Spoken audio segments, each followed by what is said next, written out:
When I first arrived in Ipoh, it was raining pretty heavily, so I stayed indoors for the most part.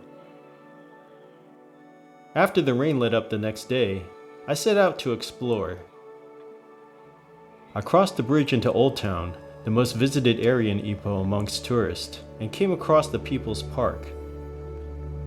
Initially, I thought this would be a pleasant place to rest, but on closer inspection, I could see that the park was very run down, with several pools of dirty, moldy water.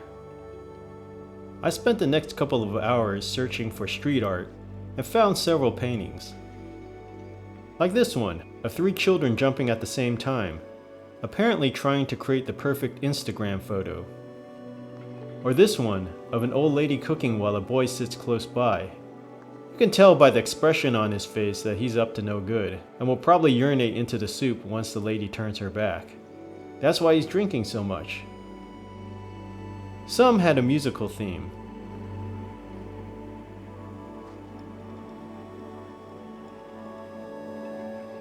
This man piling trash onto his bicycle is a mix between 2D and 3D art.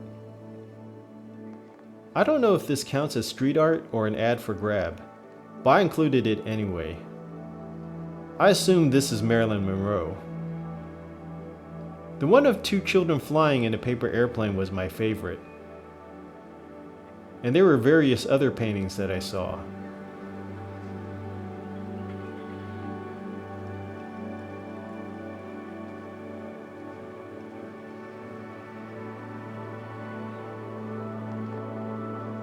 There were also purely 3D works of art, like this sculpture of a creepy horse.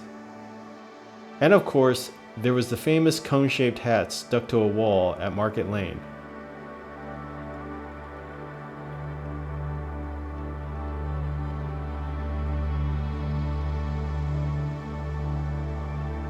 Unfortunately, the street was under construction while I was there, which took away from the ambiance. I also found a fair share of graffiti. Many YouTubers recommended visiting Concubine Lane to do some shopping. I was disappointed to find that they didn't have any concubines for sale. Apparently, this street got its name from husbands housing their concubines here in the past.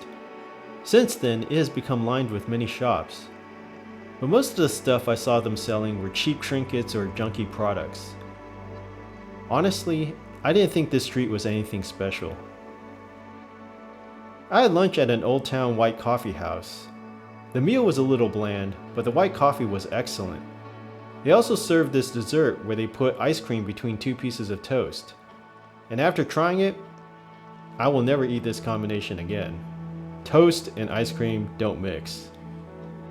I ended my tour at the clock tower built in 1909 to memorialize James W. Birch, the first British resident of the state of Perak, presumably assassinated for his stance against slavery. It's a beautiful clock tower, located in one of the nicer areas of Old Town. Because it was so hot and humid, after that, I called it a day.